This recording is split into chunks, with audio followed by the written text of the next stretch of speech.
1980 का दशक था और मुंबई एक बड़े बदलाव के दौर से गुजर रही थी। पुलिस का शिकंजा मुंबई अंडरवर्ल्ड पर कसता जा रहा था और एक एक करके गैंगस्टर्स के ठिकाने टूटने लगे थे। एनकाउंटर स्पेशलिस्ट की गोलियों ने उन अंडरवर्ल्ड डॉन्स को घुटनों पर ला दिया था जो कभी इस शहर की धड़कनों पर राज करता था। हालात ऐसे हो गए थे कि मुंबई के बड़े बड़े डॉन अब खुद को सुरक्षित नहीं समझ रहे थे। ऐसे में उन्हें एक ऐसे ठिकाने की तलाश थी जहां से बैठकर वो अपने नेटवर्क को बिना किसी डर के चला सके, और ये ठिकाना उन्हें भारत से करीब 2000 किलोमीटर दूर पर्शियन गल्फ के किनारे बसे एक शहर दुबई में मिला। यही दाऊद इब्राहिम जैसे बड़े नामों ने अपनी जड़ें जमा ली। दाऊद इब्राहिम समेत मुंबई के कई अंडरवर्ल्ड डॉन अब दुबई से ऑपरेट करने लगे और भारत समेत दुनिया के कई देशों में अपने लीगल ऑपरेशंस पहले से भी ज्यादा आक्रामक तरीके से चलाने लगे। लेकिन दाऊद और मुंबई अंडरवर्ल्ड तो इस कहानी का सिर्फ एक छोटा सा हिस्सा है। दुबई धीरे धीरे सिर्फ एक शहर नहीं बल्कि वो दुनिया भर के underworld mafias, drug lords, financial fraudsters और टेरर लिंक्ड ऑपरेटिव्स के लिए एक सेफ हेवन बनता चला गया।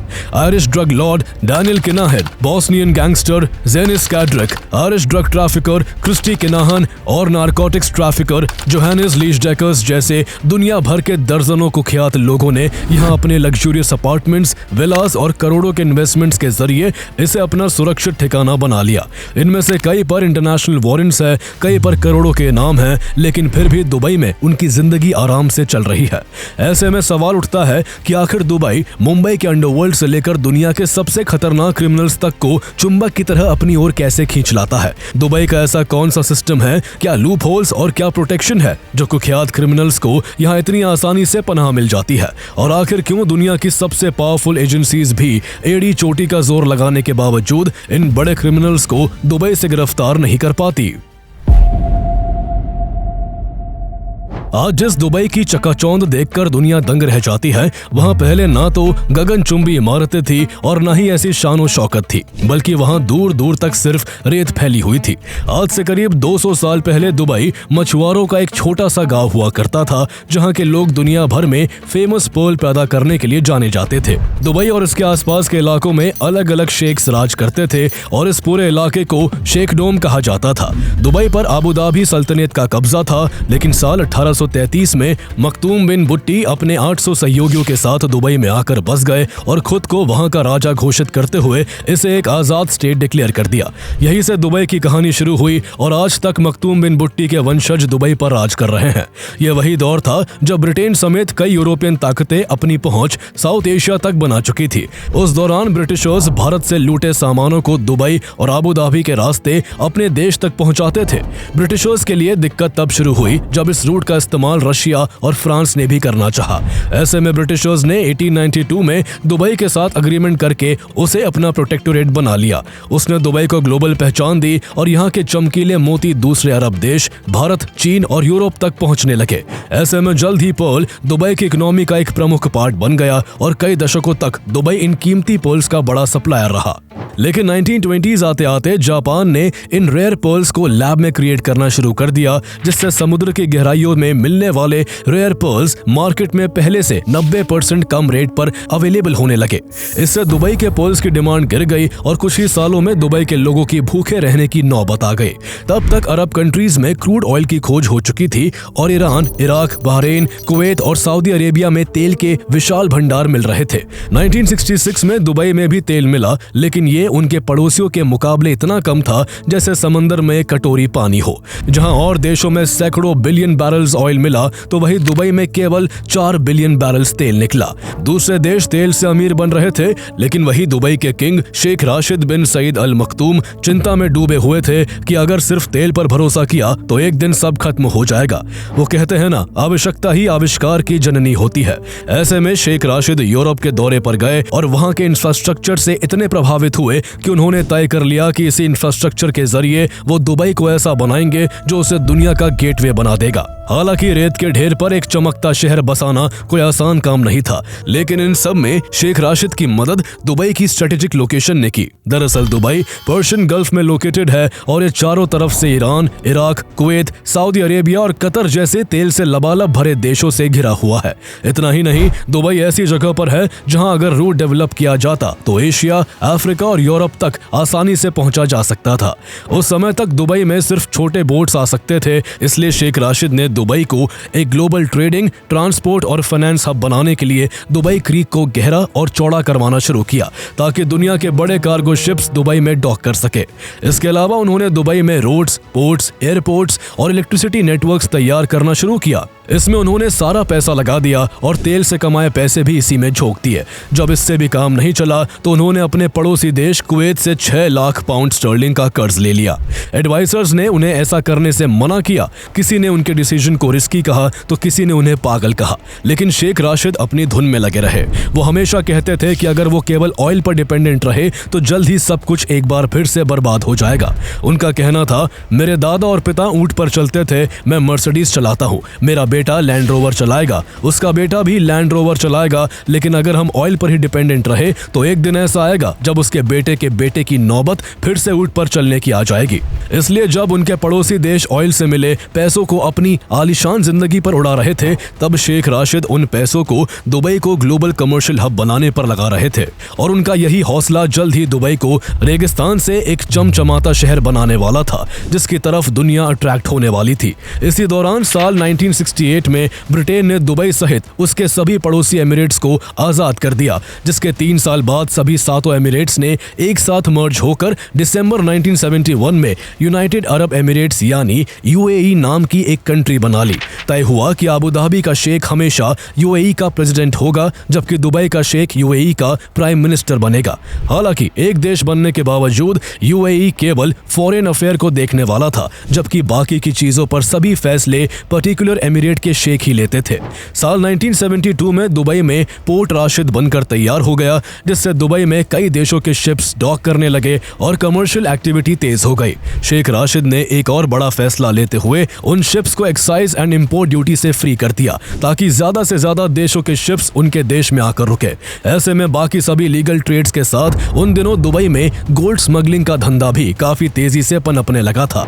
भारत को आजाद हुए अभी कुछ ही साल हुए थे और आजादी के बाद इंडिया ने फॉरेन एक्सचेंज बचाने के लिए गोल्ड इंपोर्ट्स पर हैवी रिस्ट्रिक्शंस लगा दिए थे, लेकिन जिनके पास पहले से पैसा था उन्हें तो गोल्ड किसी भी कीमत पर चाहिए था। इसलिए स्मगलर्स इलीगली दुबई के रास्ते गोल्ड को भारत तक पहुंचाने लगे। यही वो वक्त था जब मुंबई अंडरवर्ल्ड का दुबई से राबता हुआ और हाजी मस्तान जैसे लोग गोल्ड और सिल्वर की स्मगलिंग कर बेशुमार दौलत कमाने लगे। हाजी मस्तान ने इससे इतनी कमाई की कि उसके आगे मुंबई पुलिस नतमस्तक हो गई और वो मुंबई अंडरवर्ल्ड का पहला डॉन बन गया।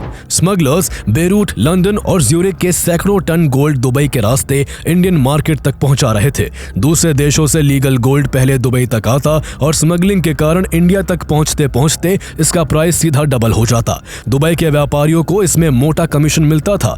इस तरह की स्मगलिंग से दुबई का इतना ज्यादा फायदा हो रहा था कि एक बार खुद शेख राशिद ने लंदन में कहा था कि दुबई अपने सर्वाइवल के लिए स्मगलिंग रूट्स पर भी डिपेंडेंट है। शुरुआती सफलता को देखते हुए शेख राशिद ने 1979 में जेबल अली नाम का एक और पोर्ट बनवाया और इसी साल उन्होंने दुबई में 39 मंजिला दुबई वर्ल्ड ट्रेड सेंटर बनाया। शेख राशिद दुबई को दुनिया भर की कंपनियों, स्टार्टअप और इंपोर्ट एक्सपोर्ट का हब बनाना चाहते थे और इसलिए उन्होंने बाकी के एमिरेट्स की सोच से परे एक और बड़ा फैसला लिया। उन दिनों यूएई के सभी एमिरेट्स में फॉरेन ओनरशिप रेस्ट्रिक्टेड थी और वहां कोई भी बिजनेस शुरू करने के लिए लोकल पार्टनर की जरूरत पड़ती थी।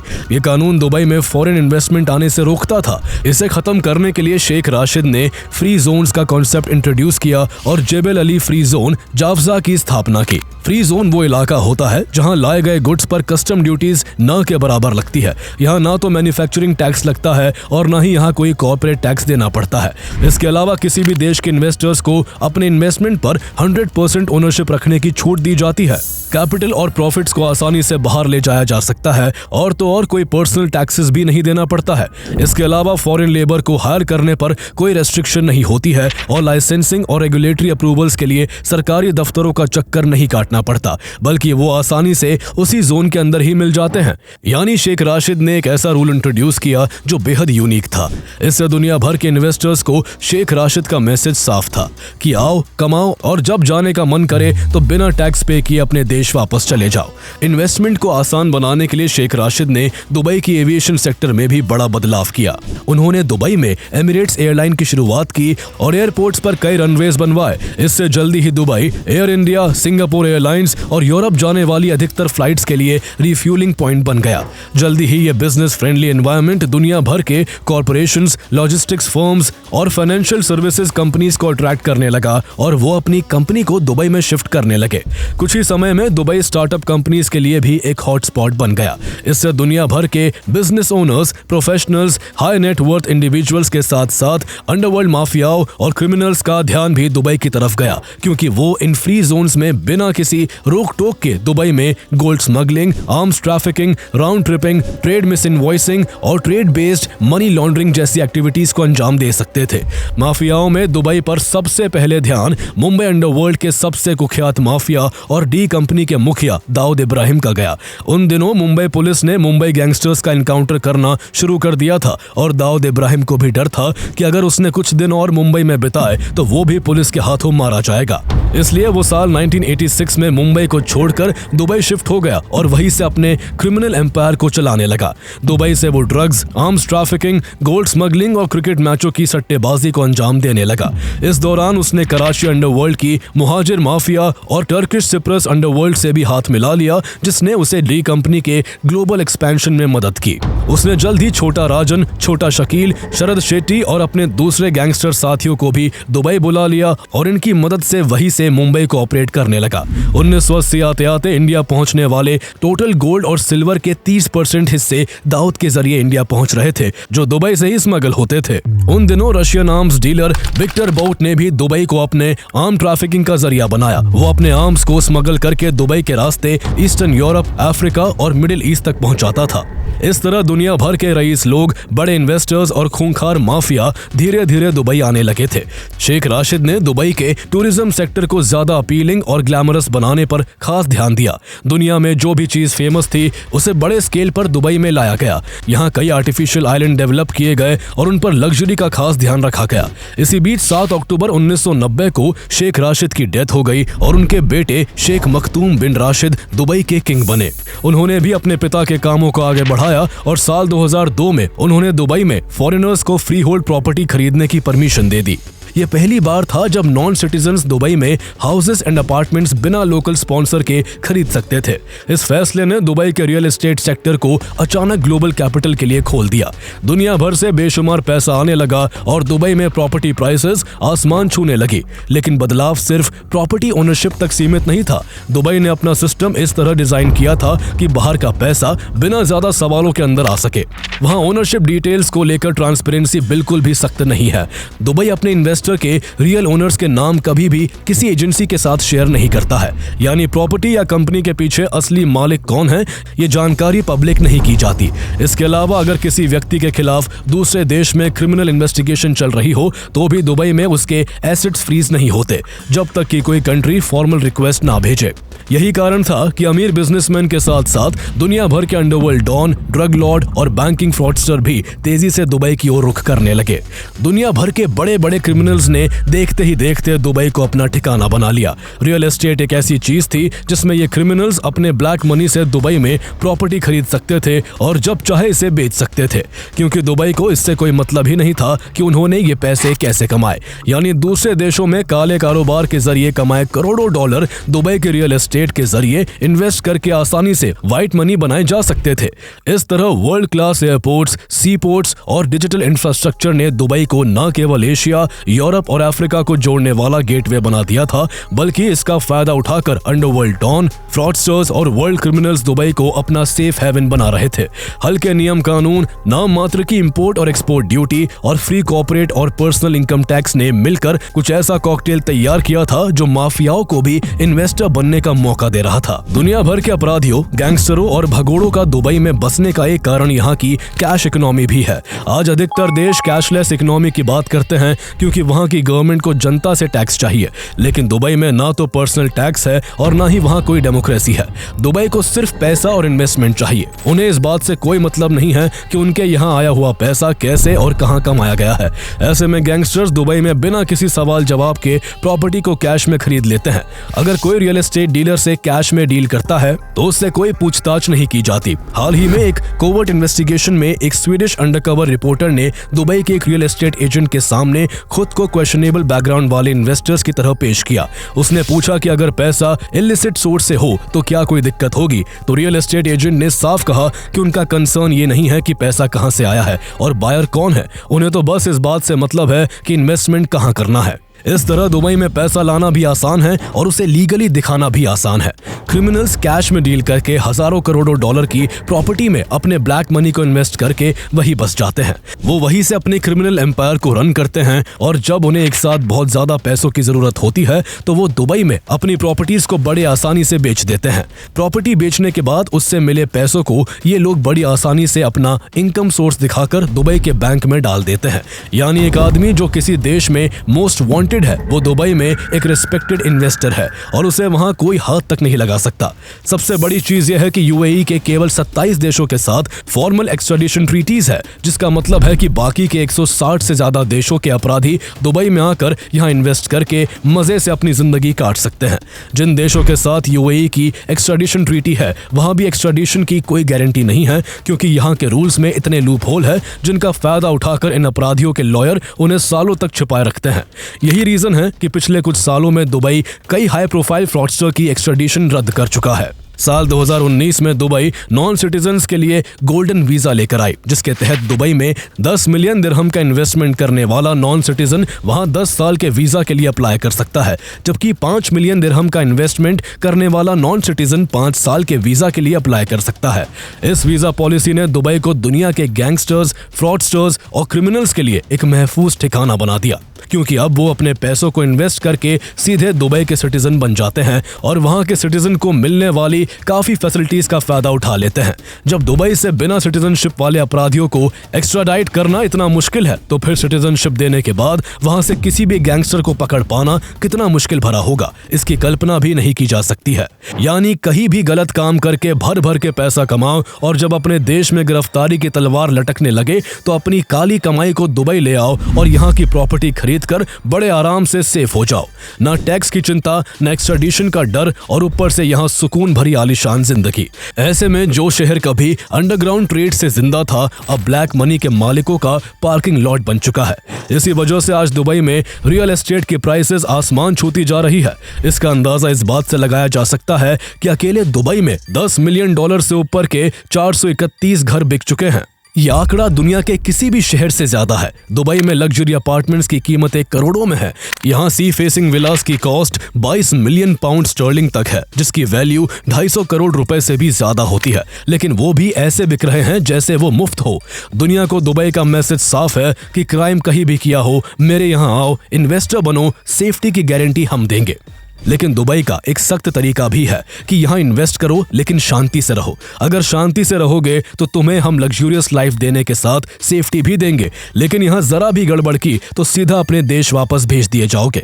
वहाँ क्राइम को लेकर इतने सख्त नियम हैं कि वहाँ क्राइम तो दूर की बात, सोशल मीडिया पर गालियां लिखने पर भी भारी भरकम जुर्माना लगाया जाता है। ऐसे में दुबई में दूसरे देशों के बड़े से बड़े क्रिमिनल भी भीगी बिल्ली बनकर रहते हैं।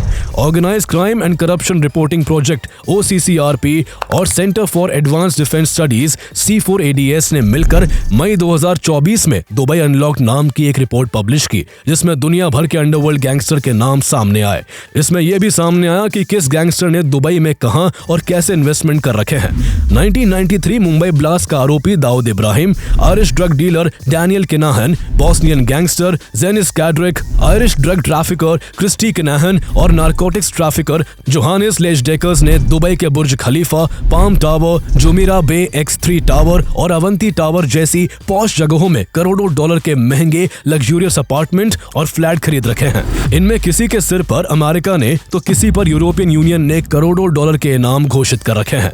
डैनियल किनाहन ने ड्रग और क्रिमिनल एक्टिविटीज के जरिए करीब $1 बिलियन की संपत्ति बनाई और US डिपार्टमेंट ऑफ स्टेट ने उसके सिर पर $5 मिलियन का इनाम घोषित कर रखा है। जोहानिस लेजडेकर्स भी बिलियनियर है और डच अथॉरिटीज ने उसके सिर सिर पर 2 लाख यूरो का इनाम रखा है। इस खेल का सबसे बड़ा खिलाड़ी खुद दाऊद इब्राहिम है। 2015 में दाऊद इब्राहिम की $6.7 बिलियन की संपत्ति आंकी गई थी। वो भले ही अब पाकिस्तान में ISI की प्रोटेक्शन में रहता है, लेकिन उसने अलग अलग कंपनीज के जरिए दुबई में $700 मिलियन का इन्वेस्टमेंट कर रखा है। उसके ऊपर इंडिया ही नहीं, अफगानिस्तान, अमेरिका, यूरोप और अफ्रीकन कंट्रीज में भी कई तरह के केस चल रहे हैं। और जहां इंडिया ने उसे मोस्ट वांटेड क्रिमिनल डिक्लेयर कर रखा है, तो वही अमेरिका ने उसे ग्लोबल टेररिस्ट घोषित कर उसके सिर पर $25 मिलियन का बड़ा इनाम रखा हुआ है। लेकिन फिर भी दाऊद की इन्वेस्टमेंट्स पर कोई आंच नहीं आई है। न जाने दुनिया के कितने मोस्ट वांटेड गैंगस्टर्स दुबई में ऐश की जिंदगी जी रहे हैं। कईयों की पत्नियां दुबई में अपनी आलीशान जिंदगी को इंस्टाग्राम रील्स में दिखाती है, तो कोई टिकटॉक पर अपने घरों की वीडियो अपलोड कर दुनिया की एजेंसीज का खुलेआम मजाक उड़ाती है, क्योंकि उन्हें पता है कि चाहे कुछ भी हो जाए, दुबई इन्हें एक्स्ट्राडिशन नहीं करेगा। अब तो ऐसा लगता है कि ये चमचमाता शहर क्रिमिनल्स को छुपा नहीं रहा, बल्कि उन्हें कलेक्ट कर रहा है। दुबई केवल अंडरवर्ल्ड माफियाओं का ही नहीं, बल्कि कई देशों के सैंक्शन्ड और फ्रॉडस्टर का भी एक महफूज ठिकाना है। पंजाब नेशनल बैंक से 13,000 करोड़ का लोन लेकर भारत से भागकर ब्रिटेन में रह रहे नीरव मोदी ने दुबई में 11 प्रॉपर्टीज खरीद रखी है। FBI मोस्ट वांटेड और क्रिप्टो क्वीन के नाम से मशहूर रूजा इग्नाटोवा के भी दुबई में छिपे होने की खबरें हैं। रूजा इग्नाटोवा पर OneCoin क्रिप्टो से $4 बिलियन का फ्रॉड करने का आरोप है, जिसमें 3 मिलियन लोगों ने अपना पैसा लगा रखा था। महादेव बेटिंग ऐप से करीब 6,000 करोड़ रुपए का फ्रॉड करने वाले सौरभ चंद्राकर और रवि उप्पल भी आज दुबई में मजे की जिंदगी जी रहे हैं। सौरभ चंद्राकर ने अपनी शादी में दर्जनों बॉलीवुड एक्टर और सिंगर्स को परफॉर्म करने के लिए दुबई बुलाया था और केवल उन पर 200 करोड़ रुपए खर्च किए थे। साल 2018 में गुप्ता ब्रदर्स ने साउथ अफ्रीका में $1 बिलियन का फ्रॉड किया और दुबई में जाकर बस गए। इंटरपोल द्वारा रेड नोटिस जारी करने के बाद दुबई ने उन्हें अरेस्ट भी किया, लेकिन जब साल 2023 में उनकी एक्स्ट्राडिशन की बारी आई, तो दुबई ने कानून का हवाला देकर गुप्ता ब्रदर्स को रिलीज कर दिया। दुबई द्वारा दी गई ढील और इन्वेस्टमेंट के लिए एक परफेक्ट लोकेशन होने की वजह से आज दुबई की पॉपुलेशन के 90% लोग दूसरे देशों के हैं।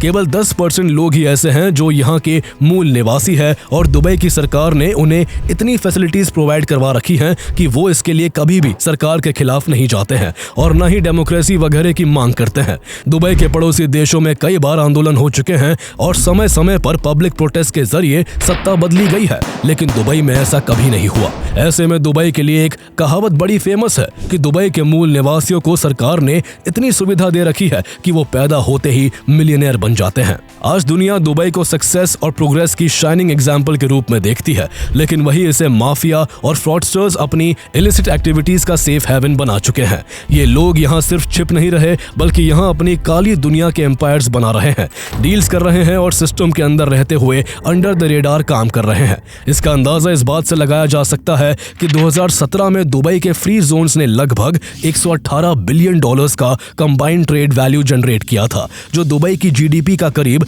24% हिस्सा है।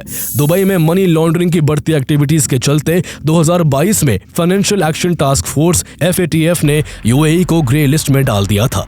इसके बाद UAE ने एंटी मनी लॉन्ड्रिंग लॉज सख्त किए, मॉनिटरिंग बढ़ाई और फाइनेंशियल रिपोर्टिंग रूल्स को टाइटन किया, जिसके बाद 2024 में उसे ग्रे लिस्ट से हटा दिया गया। हालांकि कागजों पर नियम कड़े हुए हैं, लेकिन ग्राउंड रियलिटी में लूप होल्स अब भी मौजूद है और कई इंटरनेशनल क्रिमिनल्स के लिए दुबई आज भी एक कंफर्टेबल सेफ हेवन बना हुआ है।